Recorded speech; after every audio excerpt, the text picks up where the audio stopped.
मैं जन कल्याण के उद्देश्य से ही राज सिंहासन को स्वीकार करने से इनकार कर रही हूँ। मेरा जन कल्याण का उद्देश्य राजपाट द्वारा किए जाने वाले उद्देश्य से कहीं बड़ा है। भला प्रजा को संकट के समय छोड़कर जाने में कौन सा जन कल्याण निहित है? सेनापति जी, मैं किसी को संकट में छोड़कर नहीं जा रही हूँ। मैं तो संकट को यहाँ से दूर ले जा रही हूँ। इसलिए राजकुमारी वैष्णवी कि अब भी मेरा उद्देश्य पूरा नहीं हुआ है। मैं तुम्हें अपने साथ ले जाने के लिए आया हूँ। असुरराज भैरव, देवी वैष्णव तुम्हारे साथ नहीं जाएगी। ये वैष्णवी की माया है, माया। परंतु मैं अपनी माया शक्ति का प्रयोग करके उसकी माया को सफल नहीं होने दूंगा। जल पिपासु प्रकट हो। प्रणाम असुरेश्वर, आपने जल पिपासु को क्यों स्मरण किया है? हे जल पिपासु, तुम्हारी युगों युगों की प्यास बुझाने के लिए वैष्णव ने जल का प्रबंध किया है। देवी, आपने अपने महाकाली, महालक्ष्मी और महासरस्वती इन तीनों रूपों में इसी पर्वत की गुफा में बैठकर तप किया था। इसी कारण ये पर्वत त्रिकूट के नाम से विख्यात है। हे असुरराज, मैंने वैष्णवी का पता लगा लिया है। वाह गुप्तचर वाह, बता वो मायाविनी कहाँ छुपी है? राजकुमारी वैष्णवी इस समय अपनी गर्भ गुफा में विश्राम कर रही है। स्त्री के सम्मान को ठेस पहुंचाने वाले राक्षस राज रावण का वध प्रभु श्री राम ने किया है और स्त्री के सम्मान को ठेस पहुंचाने वाले एक और राक्षस का वध मुझे करना है। अर्थात तुम मेरा वध करोगी?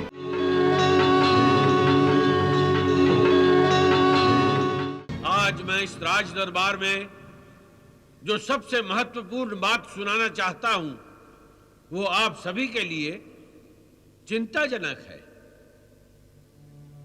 हमारे परम शत्रु दिवंगत महाराज दुर्जय का पुत्र भैरव अपने पिता की भांति हमसे अपनी परंपरागत शत्रुता को निभाते हुए अपनी एक विशाल सेना लेकर निकल पड़ा है और आक्रमण करने के लिए हमारे राज्य की ओर बढ़ रहा है।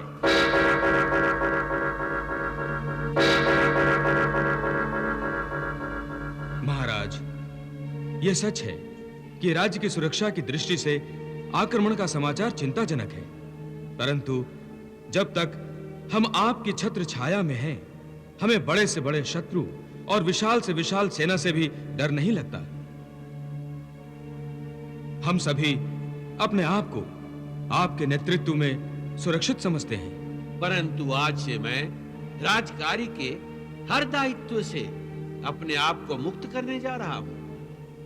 मैं ये राज सिंहासन छोड़ रहा हूं। महाराज, कोई युवराज न होने के कारण कहीं आप देवी वैष्णव को तो इस सिंहासन पर नहीं बिठाना चाहते? यदि ऐसा है तो सिंहासन पर तो क्या, देवी वैष्णव को हम सराखों पर बिठाएंगे। हाँ महाराज, हम आपके स्थान पर देवी वैष्णव को देखना चाहते हैं। हाँ, हम देवी वैष्णव को ही सिंहासन पर देखना चाहते हैं। नहीं, ये संभव नहीं है।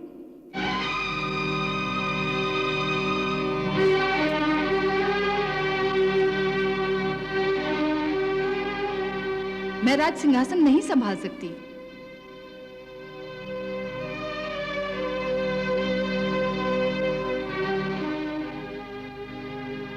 परंतु क्यों देवी? मैं प्रजा के मन के राज सिंहासन पर बैठकर ही प्रसन्न हूँ। आप राज सिंहासन पर बैठकर लोगों का उद्धार कर सकती हैं, जो आपका उद्देश्य है। मैं जन कल्याण के उद्देश्य से ही राज सिंहासन को स्वीकार करने से इनकार कर रही हूँ। मेरा जन कल्याण का उद्देश्य राजपाट द्वारा किए जाने वाले उद्देश्य से कहीं बड़ा है। मेरी इच्छा है कि मैं आध्यात्मिक उन्नति के लिए काम करूं। ये काम सिंहासन पर बैठकर नहीं किया जा सकता। इस काम को संपन्न करने के लिए मुझे स्वयं अपने आध्यात्मिक ज्ञान को बढ़ाना होगा। इसीलिए मैं तपोवन जाकर तपस्या करना चाहती हूँ।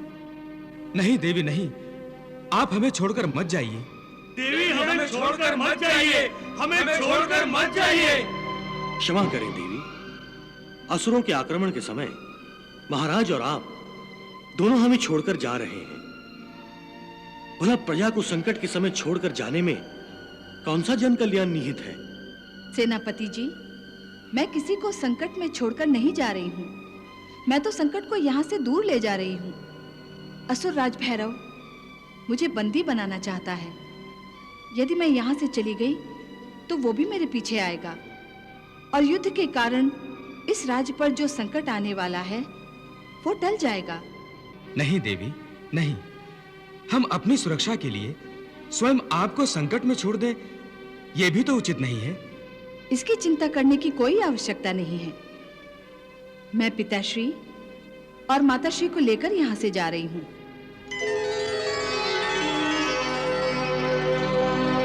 और भैरव नामी संकट का निवारण करके ही तपोवन जाऊंगी। मेरे पीछे भैरव आपका कुछ नहीं बिगाड़ सकेगा।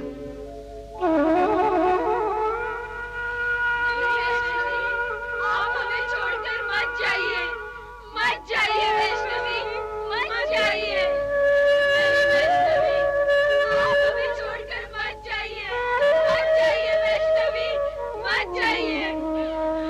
वैष्णवी, आप हमें छोड़कर मत जाइए, मत जाइए वैष्णवी, मत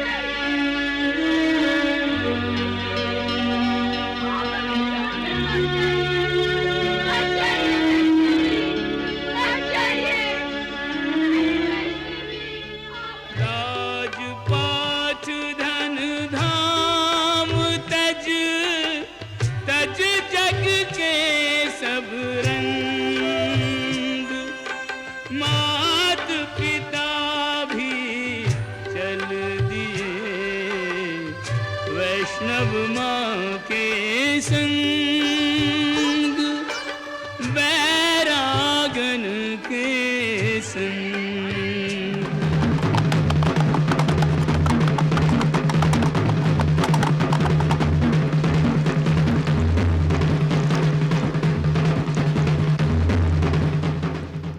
महाराज भैरव की जय हो।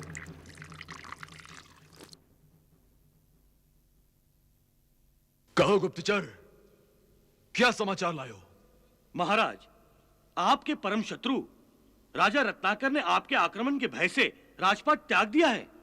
क्या राजपाट त्याग दिया है? हाँ महाराज, और रानी विजया और राजकुमारी वैष्णव को साथ लेकर राजा रत्नाकर दक्षिण दिशा में किसी अज्ञात स्थान की ओर बढ़ रहा है। वो कहीं भी जाए मेरे पंजे से दूर नहीं जा सकते। आकाश में जाए तो मैं आकाश फाड़ दूंगा, पाताल में जाए तो मैं पाताल को खंगाल डालूंगा।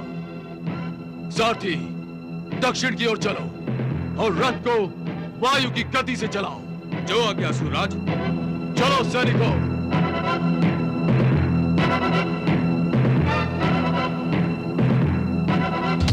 वायु की गति से चलाओ।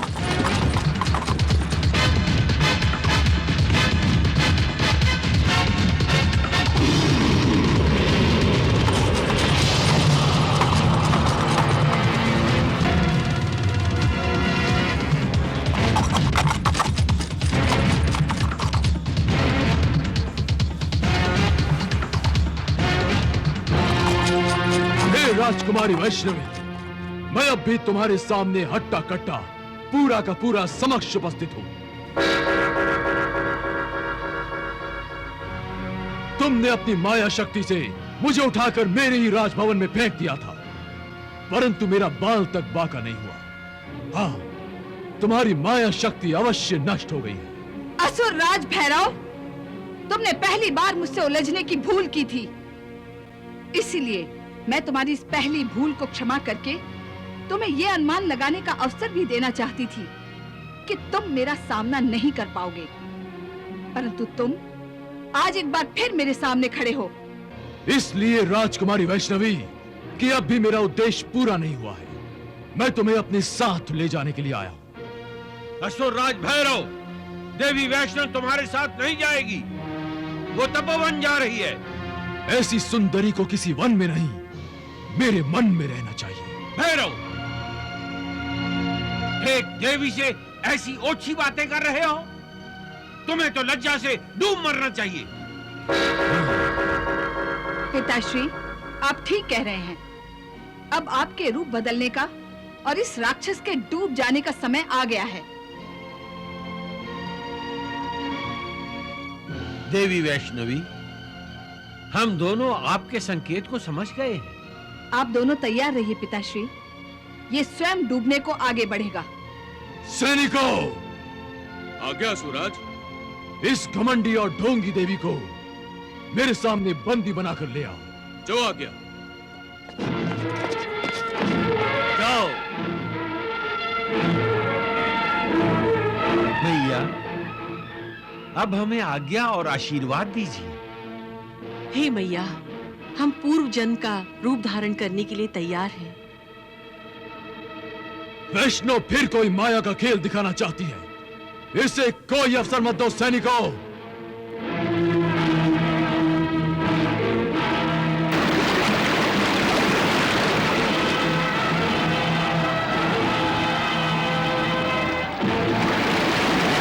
हे असुरराज, ये तो जल प्रलय है। इससे भयभीत होकर हमारी सेनाएं इधर उधर भाग रही है। ये वैष्णवी की माया है, माया। परंतु मैं अपनी माया शक्ति का प्रयोग करके उसकी माया को सफल नहीं होने दूंगा। जल पिपासु प्रकट हो, प्रकट हो, प्रकट हो।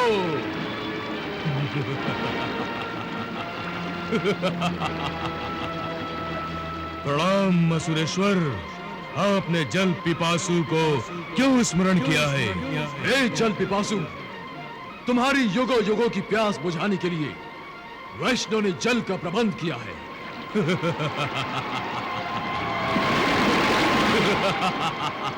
तुम अपने युगों की प्यास अब इस जल से मिटा सकते हो।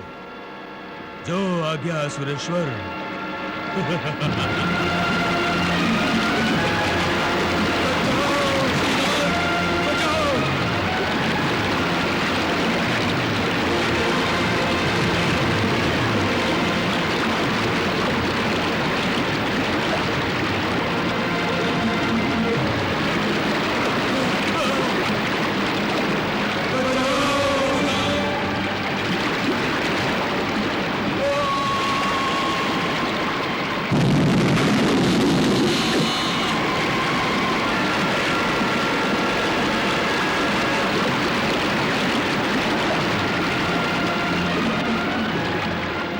आइए पिताश्री, माताश्री, हम जलपथ द्वारा आगे बढ़ेंगे। रुक जाओ वैष्णवी, रुक जाओ। मैं तुम्हें जाने नहीं दूंगा।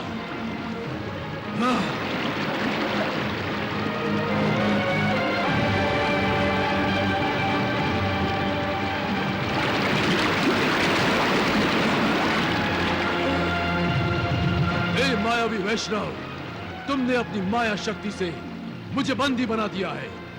परंतु तुम ये मत समझो कि तुम मेरा तुम्हारा ये युद्ध जीत गई हो, क्योंकि तुम्हारा ये जल मेरी सांसों को समाप्त नहीं कर सकता।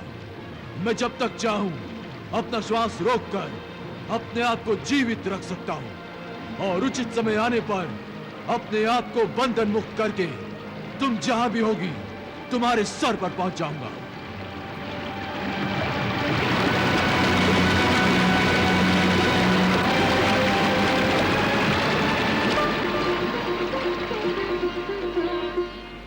हे मैया, आपने मुझे पिता होने का सौभाग्य प्रदान किया है।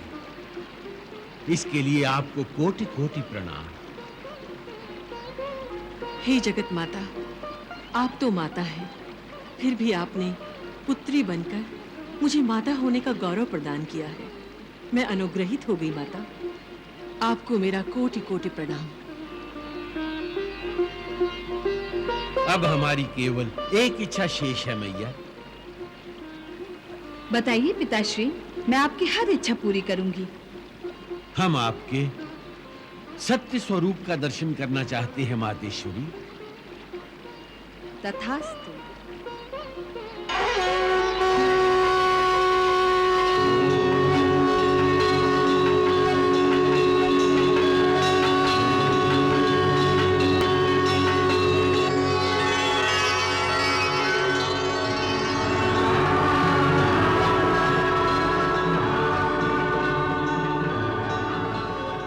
हे समुद्रराज, समुद्र मंथन के समय महादेव शिव शंकर ने हलाहल प्राशन करके सृष्टि की रक्षा की थी। आज आपने भी भैरव नाम के हलाहल को धारण करके सृष्टि पर उपकार किया है।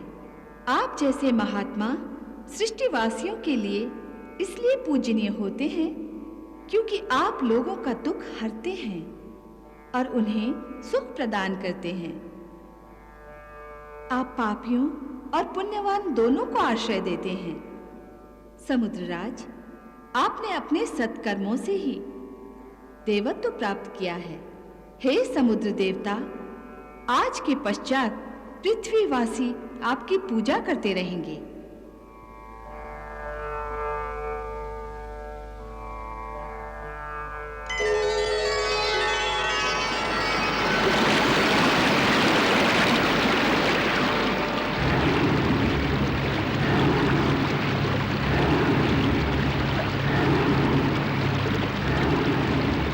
वैष्णवी, वैष्णवी, वैष्णवी, मैं तुम्हें अपने विवाह बंधन में बांधकर सदा के लिए अपना बंदी बनाना चाहता था, परंतु तुमने मुझे ही समुद्र तल में बंदी बनाकर रखा है।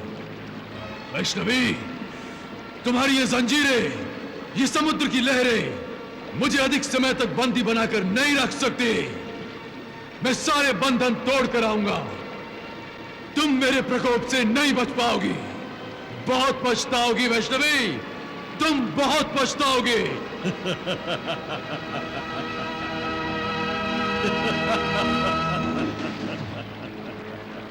दोनों तुम, और ये छुप छुप कर क्यों हंस रहे हो? भैरव, तुम्हारी बातें ही ऐसी हैं कि मुझे हंसी आती है। असुरराज भैरव से भयभीत हो, जो ये छुप छुप कर मेरी हंसी उड़ा रहे हो तुम।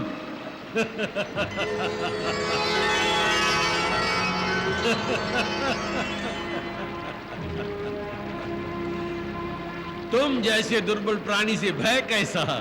ओह, तो तुम रत्नाकर हो और फिर मुझे दुर्बल समझने की भूल कर रहे हो तुम। भूल तो तुम कर रहे हो भैरव, जो मुझे अब भी केवल राजा रत्नाकर समझ रहे हो। मैं समुद्र राज हूं, समुद्र राज, और तुम मेरे ही जल में बंदी हो। ये जल केवल तुम्हारी माया है और तुम अपनी माया से मुझे भ्रमित कर रहे हो। माया? नहीं असुरराज, नहीं। तुम में यही एक दोष है। तुम सत्य को माया समझते हो और माया को सत्य। इसी भयंकर भूल के कारण तुम्हारी ये दुर्दशा हुई है। हे रत्नाकर, तुम और तुम्हारी पुत्री इस भ्रम में पड़े हुए हो कि मुझे अपनी शक्तियों से बंदी बनाकर तुम दोनों ने मेरी सिद्धियों को भी बंदी बना लिया है। देखो, बंदी होकर भी मैं तुम दोनों की कैसी दुर्दशा करता हूं।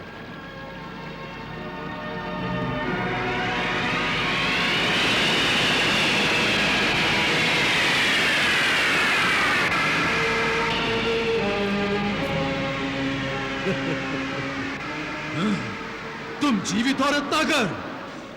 पानी में आग लगाने से लगती नहीं है असुरराज। ऐसी व्यर्थ चेष्टा करने वालों को लोग मूर्ख समझते हैं, मूर्ख। हे रत्नाकर, मैं तुम्हारी इस जल में भी आग लगा सकता हूं। मूर्ख हो तुम। भैरव, तुम अपनी आसुरी हट छोड़ दो। मैं समुद्र राज हूं, समुद्र राज। मुझ पर किसी की माया का कोई प्रभाव नहीं पड़ सकता। और यदि मैं पहले की भांति मानव शरीर की मर्यादा में भी होता तो तुम्हारी माया मुझ पर नष्ट हो जाती, क्योंकि देवी वैष्णवी के आशीर्वाद के कवच की सुरक्षा मुझे प्राप्त होती रही है। तुम वैष्णवी के कवच की बात कर रहे हो ना? तो मैं वैष्णवी को ही खत्म कर दूंगा। न रहेगी वैष्णवी, न रहेगा उसका सुरक्षा कवच, और मैं तुम्हें भी समाप्त कर दूंगा समुद्रराज, तुम्हें भी। ऐसा कुछ नहीं होगा असुरराज। अच्छा यही है कि तुम माता की शरण में चले जाओ। नहीं, कदापि नहीं। तो फिर तुम सदा ही इस समुद्र में मेरे बंदी बने रहोगे। नहीं रत्नाकर, नहीं। मैं तुम्हारे मायावी बंधन से अवश्य मुक्त हो जाऊंगा।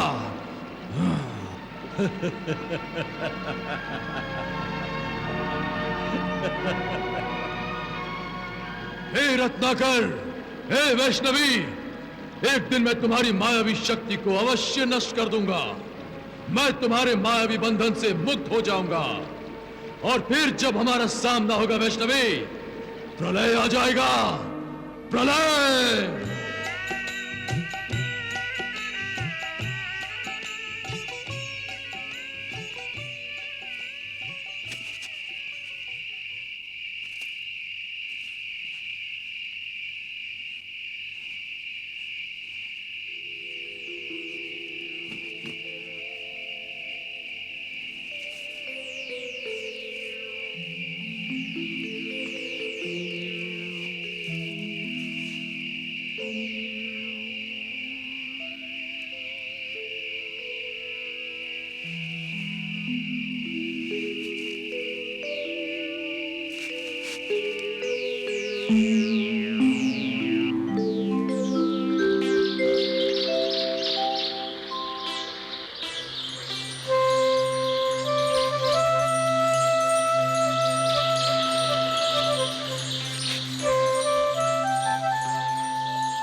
त्रिकूट पर्वत,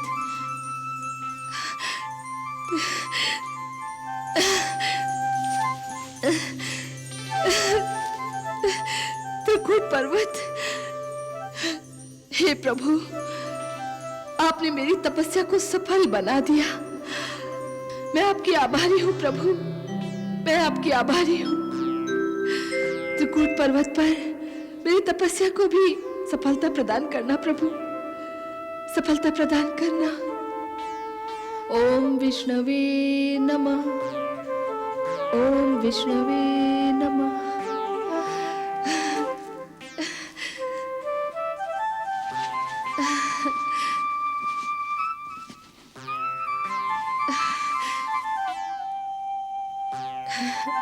हे प्रभु,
विष्णवे नमः।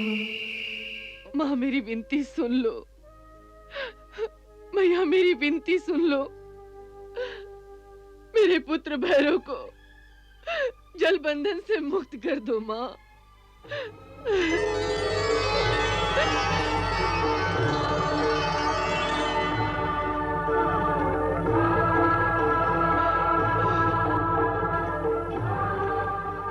तथास्तु।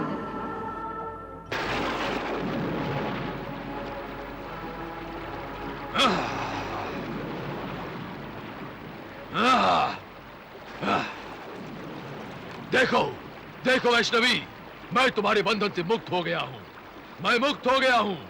तुम्हारी माया नष्ट हो गई है, परंतु तुम मुझे नष्ट नहीं कर सके। अब मैं जिसे चाहूं नष्ट कर सकता हूं, यहां तक कि तुम्हें भी। हाँ, तुम्हें भी वैष्णवी, परंतु मैं तुम्हें नष्ट नहीं करूंगा, कर ही नहीं सकता, इसलिए कि अब मैं तुम्हें नष्ट करना ही नहीं चाहता, तुमसे विवाह करना चाहता हूं। मैं फिर तुम्हारे पास आ रहा हूं, परंतु याद रखो, अब तुम मुझे नहीं, मैं तुम्हें बंदी बनाने आ रहा हूं, विवाह के बंधन में बांधने आ रहा हूं मैं। अब तुम्हारी माया मुझ पर नहीं चलेगी, अब चलेगा मेरे प्रेम का जादू। मैं तुम्हें अपनी रानी बनाऊंगा, परंतु पहले देख तो लूं मेरे पीछे मेरे राज्य की क्या अवस्था है। मैं तुम्हारे पास अवश्य आऊंगा, बस थोड़ी प्रतीक्षा और करो वैष्णवी, थोड़ी प्रतीक्षा और।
क्या बात है?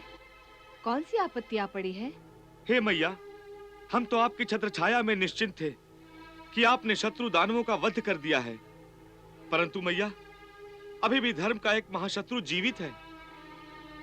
हाँ मैया, उस धर्म शत्रु ने अपने आतंक से धर्म की नींव उखाड़ फेंकने का प्रयास किया है। धर्म पर चलने वाले साधारण गणों को ही नहीं, साधु संतों को भी उसने अपने आतंक का निशाना बनाया है। उस पापी का कहना है कि जिस प्रकार आपने अधर्मी राक्षसों का विनाश किया है, उसी प्रकार वो भी धर्म कर्म करने वाले हर व्यक्ति को नष्ट भ्रष्ट करके रख देगा। हे भैरव, मैंने तुम्हारी माता की प्रार्थना स्वीकार करके तुम्हें मुक्त कर दिया था, अन्यथा तुम प्रलय आने तक समुद्र तल में बंदी बने होते।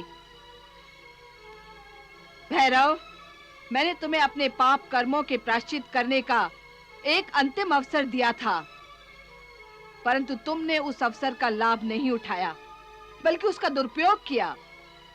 भैरव, तुम्हारे कुकर्मों का लेखा जोखा बहुत ही भारी हो गया है। हे मातेश्वरी, असुरराज भैरव आपकी खोज में यही त्रिकूट पर्वत पर आ रहा है। आप चिंता मत कीजिए, हर पापी प्राणी अपने पापों का दंड प्राप्त करने के लिए उस ओर बढ़ता है जहां उसकी मृत्यु की वेदी निश्चित की हुई है। यदि भैरव को उसके पापों का दंड यहीं पर भोगना है, तो वो यहाँ पर अवश्य पहुंच जाएगा।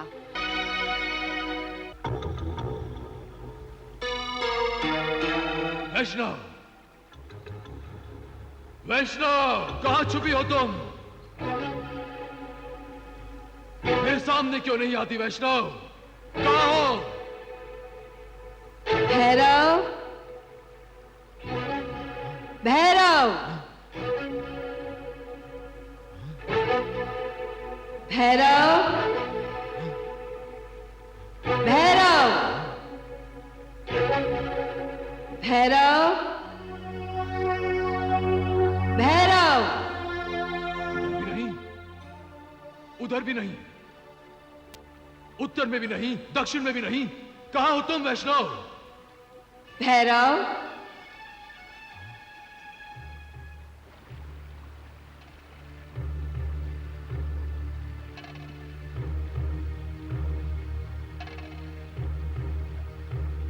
भैरव, मैं समय के हर क्षण और ब्रह्मांड के हर कण में व्याप्त हूं। ये तुम्हारी कैसी माया है? तुम दिखाई क्यों नहीं देती? मैं प्रत्यक्ष तथा अप्रत्यक्ष दोनों रूपों में हूं। मेरे श्रद्धालु अपने मन की आंखों से मेरे अप्रत्यक्ष रूप के दर्शन भी कर लेते हैं। तो फिर मुझे अपना प्रत्यक्ष रूप क्यों नहीं दिखाती? जो पापी होते हैं वो मेरे प्रत्यक्ष रूप को देखकर भी मेरे वास्तविक स्वरूप को नहीं पहचान पाते। हे वैष्णव, मैं तुम्हारे वास्तविक स्वरूप को देखना चाहता हूं। मैं अपने वास्तविक स्वरूप के दर्शन अपने श्रद्धालुओं को देती हूँ या फिर उन्हें जो मेरी शरण में आते हैं। तुम मेरे त्रिकूट पर्वत के इस परिसर में आकर अनजाने में मेरी ही शरण में आए हो, इसलिए मैं तुम्हें अपने सत्य स्वरूप के दर्शन दे रही हूँ भैरव।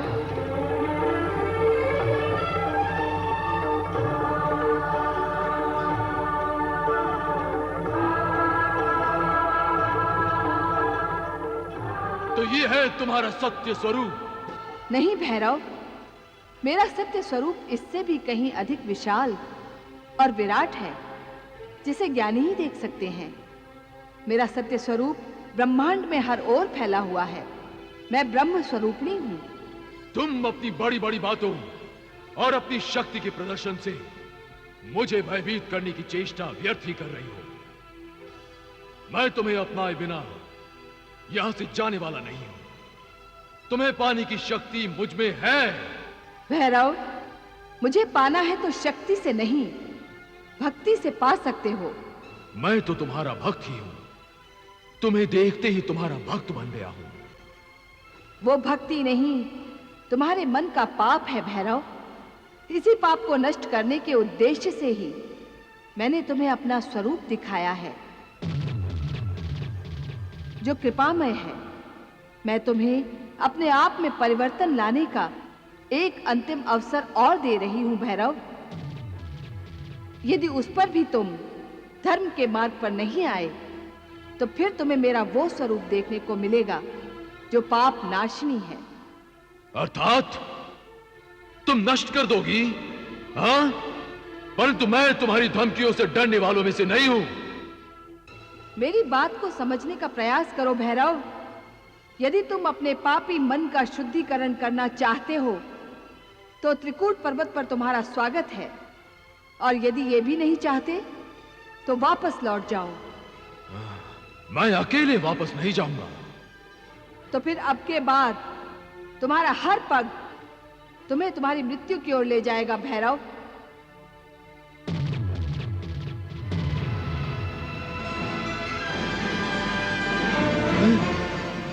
वैष्णवी! हे वैष्णवी! तुम अदृश्य होकर मुझसे दूर नहीं भाग सकती। मैं तुम्हें ढूंढ निकालूंगा, अवश्य ढूंढ निकालूंगा। हे पितामह, कृपया मुझे दर्शन देकर अनुग्रहित कीजिए। मुझे अनुग्रहित कीजिए पितामह, मुझे अनुग्रहित कीजिए। आंखें खोलो देवी।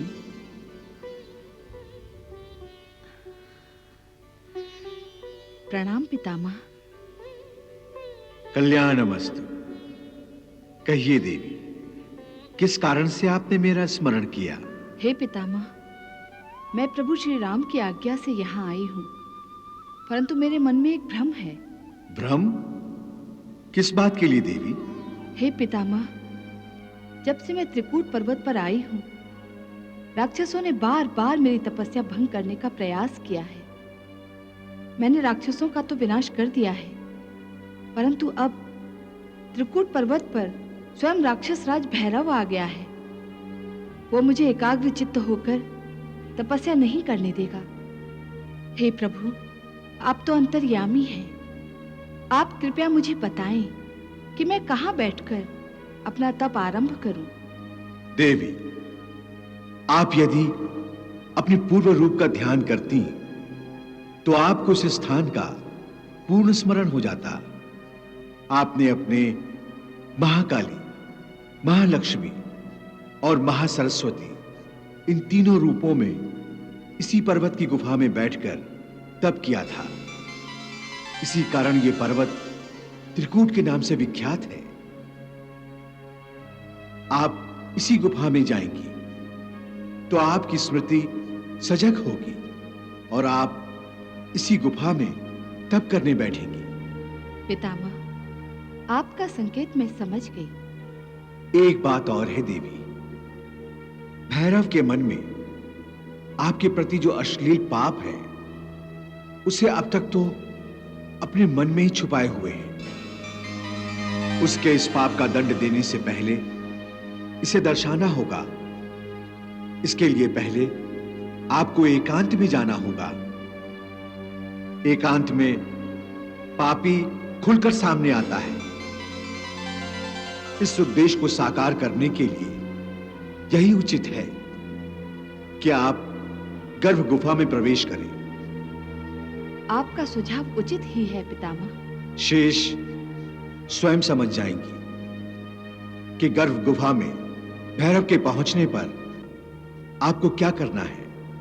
हे परमपिता, मुझे आशीर्वाद दीजिए कि मैं अपने उद्देश्य में सफल हो जाऊं। यशस्वी भव।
विष्णवे नमः।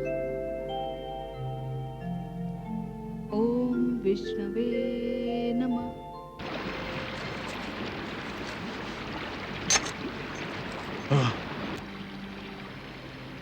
वैष्णवी, तुमने अदृश्य होकर मुझसे मुंह तो छिपा लिया है, परंतु मैं जानता हूं कि तुम अपनी माया का प्रयोग करते हुए यही मेरे आसपास हो। इसी त्रिकूट पर्वत पर तुम्हारा निवास है, परंतु तुम मेरे सामने नहीं आना चाहते। परंतु मैं अच्छी तरह से जानता हूं कि तुम्हें कैसे ढूंढा जाए।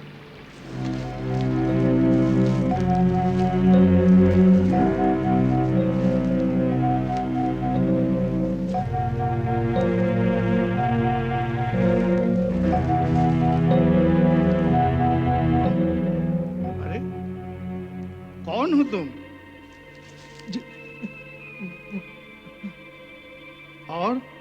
यहाँ ताक झाक क्या कर रहे हो? जी वो मैं देवी वैष्णवी को ढूंढ रहा था। अच्छा अच्छा तो तुम देवी वैष्णवी के दर्शन करने आए हो? जी जी। ठीक जगह पहुंचे हो। वो देखो,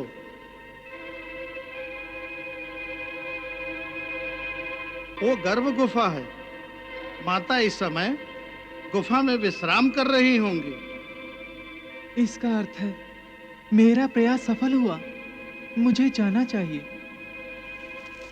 कहाँ जा रहे हो? देवी वैष्णवी के दर्शन नहीं करोगे? नहीं, उनके विश्राम में बाधा नहीं डालना चाहता। दर्शन के लिए मैं फिर आ जाऊंगा।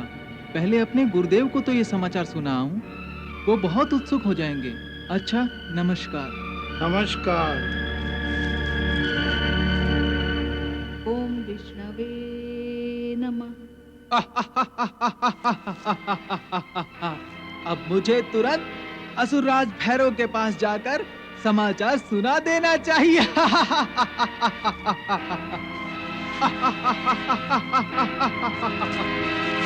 असुरराज।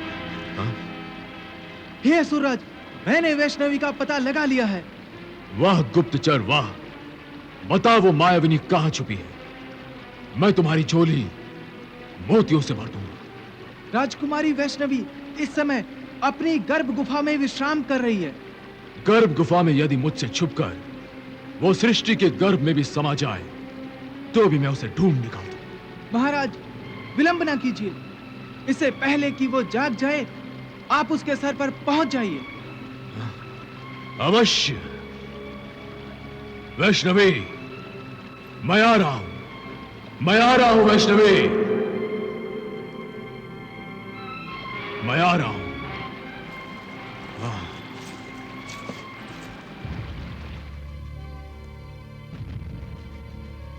भैरव, मैंने तुम्हें कितने ही अवसर दिए, परंतु न तुमने अपना हट छोड़ा, न असुरत्व को छोड़ा। समस्त लोग मुझे माता समझते हैं, परंतु तुमने मुझे केवल एक सुंदर शरीर समझा। तुमने नारी का, जिसका प्रथम रूप माता है, आदर करने के बजाय अनादर किया है। तुम केवल सुंदरता के पुजारी हो, केवल वासना के मारे हो। इसलिए मैं समस्त संसार को तुम्हारे माध्यम से ये दिखाना चाहती हूँ कि नारी को देवी और माता न समझकर उसका अपमान करने वाले की क्या दुर्दशा होती है। हे भैरव, हे वासना की दासी आत्मा, तुझे मैंने अपना दिव्य रूप दिखाया, उस पर भी तूने अपनी कुदृष्टि ही डाली और अपनी वासना को प्रेम का नाम दिया। परंतु अब मैं तुझे अपना दिव्य रूप नहीं, वो रूप दिखाऊंगी जो तेरी वासना को केवल वासना ही प्रमाणित कर देगा।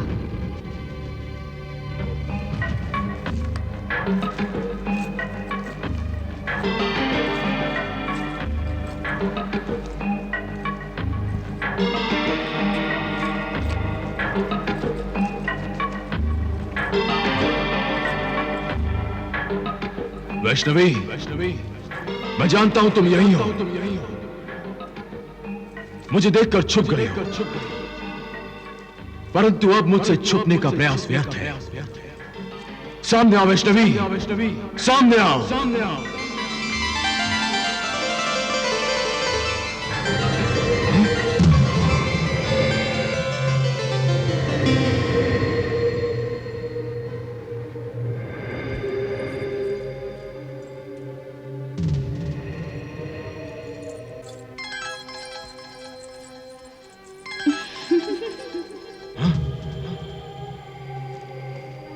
अब मुझसे लग जाने का क्या लाभ।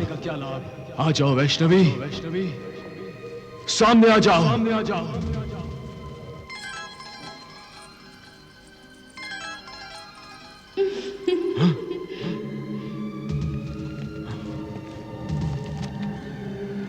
यूं मुझे क्यों सता रहे हो? ये कैसा खेल खेल रही हो मेरे साथ? कहां हो तुम? कहां हो वैष्णवी? कहां हो तुम?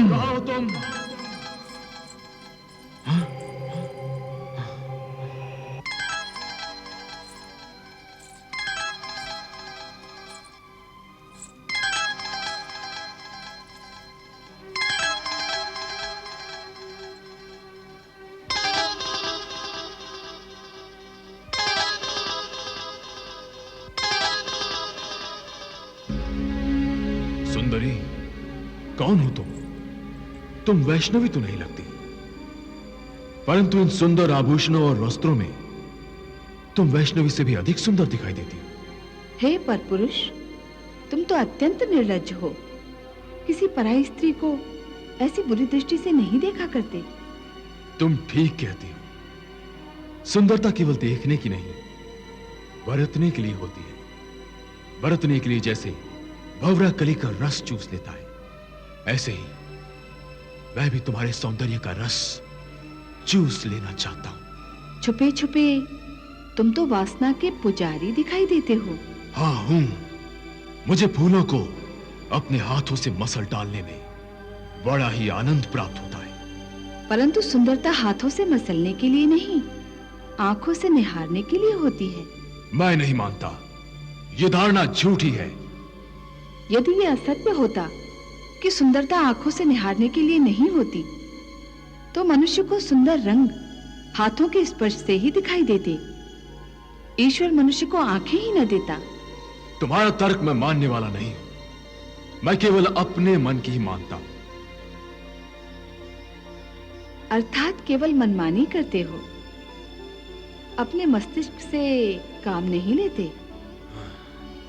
मस्तिष्क से वो लोग काम लेते हैं जो ऊंच नीच देखते हैं, चौंक चौंक कर पग धरते हैं।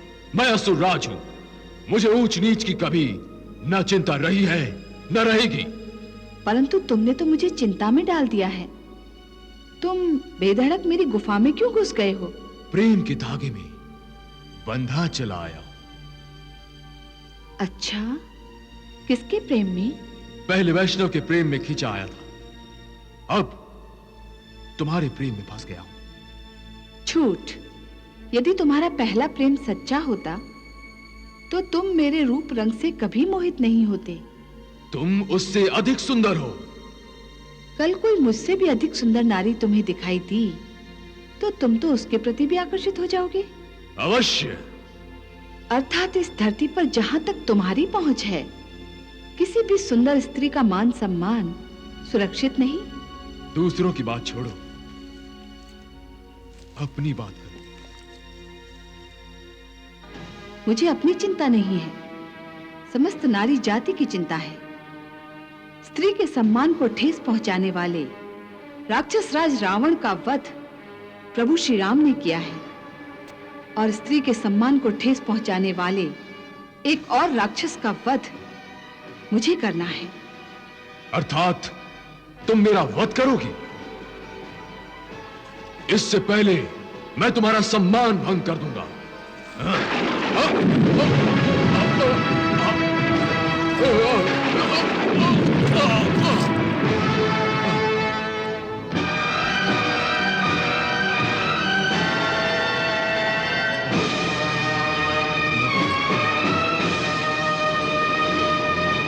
हे मूर्ख प्राणी, तेरा अंत निकट है, परंतु इस गुफा में नहीं।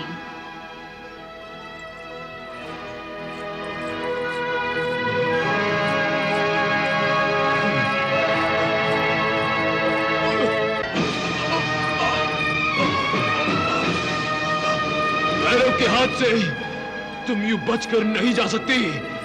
हाँ,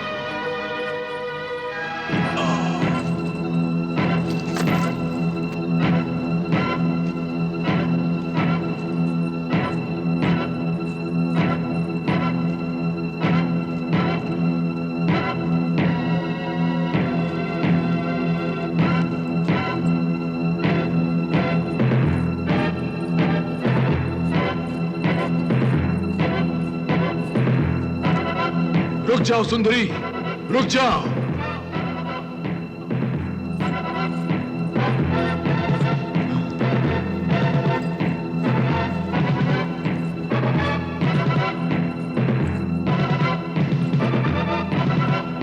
रुक जाओ सुंदरी, एक नारी होकर असुरराज के आदेश का उल्लंघन ना करो।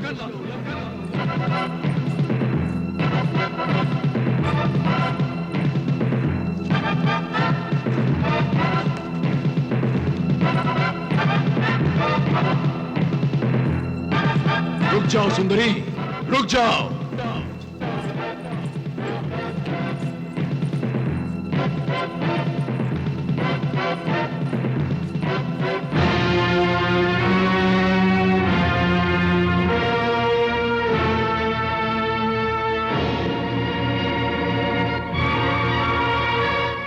दुष्ट राक्षस भैरव, मैं तुझे वहां भी मार सकती थी, परंतु मैं चाहती हूं कि तेरे जैसे पापी की दुर्दशा ये धरती, ये आकाश, ये पहाड़ियां, ये वादियां सब देखें और तेरे पापों के परिणाम की साक्षी ये सारी सृष्टि बन जाए। एक नारी होकर मुझे दंड देने की बातें कर रही हो, तुम समझती क्या हो अपने आप को? वासना की आग में अपनी आंखें जला लेने वाले भैरव, तुमने मुझे केवल एक स्त्री समझा है, परंतु सबसे पहले मैं एक माता हूं, जगत जननी हूं। देख, देख मैं क्या हूं।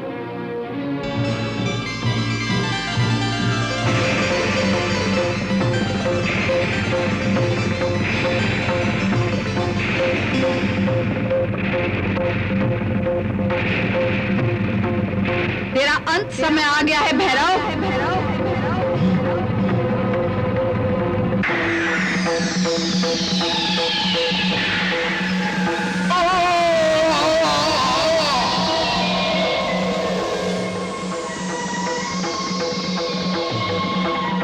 माता माता माता माता माता।